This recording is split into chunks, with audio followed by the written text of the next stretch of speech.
Hello guys, সুখে থাকতে হলে ঘুমাতে হবে আর হ্যাঁ খাইতে হবে পুষ্টিকর খাবার। পুরা দেশবাসীকে জানিয়ে দেয় রবিউল ইসলাম খান ব্যাক আইছে আবার। খাইয়া দেয়া যদি কাজ না থাকে কাজটা করে আসো আগে, কারণ ভিডিও দেখলে টাইম মিলবে না ভাই। শুকনা কথায় চিরা ভিজে না, কারণ দরকার আমার ডলার। আর হ্যাঁ, ভিডিওটা শেয়ার করে দিও, এটাই ছিল আমার বলা। বরাবরের মতো আবারও ভুলভাল নিউজ নিয়ে আমি রবিউল ইসলাম খান হাজির। বাংলাদেশের একমাত্র বেসরকারি চ্যানেল রবিউল ইসলাম খান 0.1 যান গিয়ে একটু সাবস্ক্রাইব করে আন।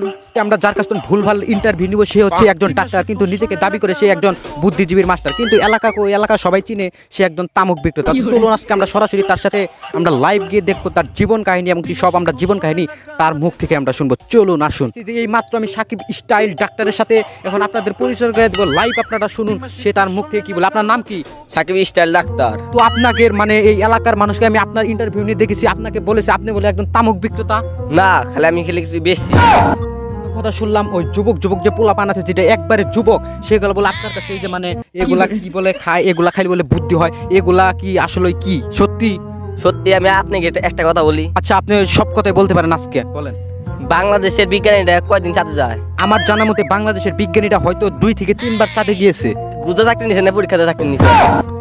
আসলে তো আমি অটোবাসকে চাকরি নিছি, এত কথা না। আর আমি পরীক্ষাতে চাকরি নিছি, গুজদা কেন চাকরি নিব? দেখে তো মনে হয় না। দিনের মধ্যে 4-5 বার চাঁদে যান আসেন, এটা আসলে কেমনে সম্ভব? আপনি যেতে চান? আমি আসলে মানে একটা তো এটা যেতেই চাই, কারণ যেখানে বিজ্ঞানীরা বছরে একবার চাঁদে যেতে পারে সেখানে আপনি দিনের মধ্যে 4-5 বার চাঁদে যান আসেন, আসলে এটা কাহিনীটাকে আমাকে একটু বলেন তো। আপনি একটা জিনিস দিন, আপনি 4-5 বারে ভিসা যেতে পারবেন। ও সত্যি? এটা কি আসলে, এটা কি খাইলে আসলে কি চাঁদে যাওয়া যাবো?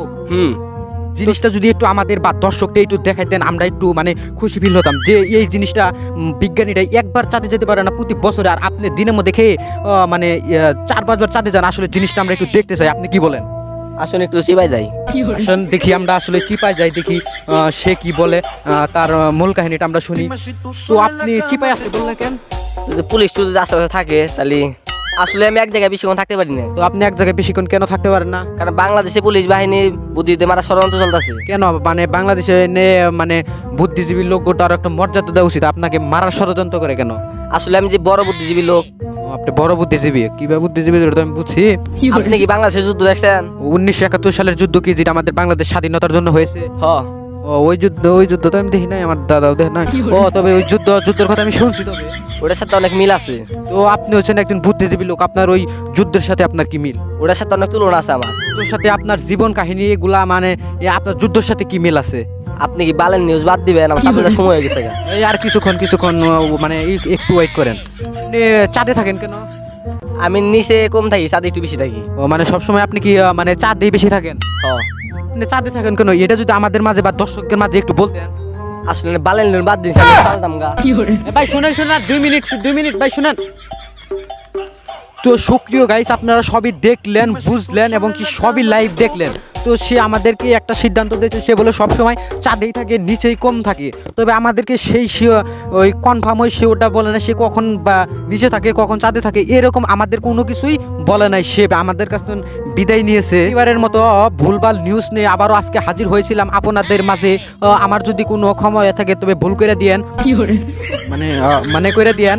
আর হ্যাঁ, আমাদের চ্যানেলটাকে সাবস্ক্রাইব করে দিন। আমাদের চ্যানেলের নাম রবিউল ইসলাম খান 0.1, আর আমাদের ফেসবুকের পেজের নাম রবিউল ইসলাম খান। তো আপনাদের সুস্থ কামনা, এটাই আমি চাই। আর হ্যাঁ, আপনাদের সুস্থ থাকতে হলে খাইতে হবে ভালো ভালো খাবার। আর পুরো দেশবাসীকে জানিয়ে দেন রবিউল ইসলাম খান ব্যাক আইছে কিন্তু আবার। ক্যামেরাম্যান জলদি ফোকাস করো, আমি বাড়ি গেলাম গা।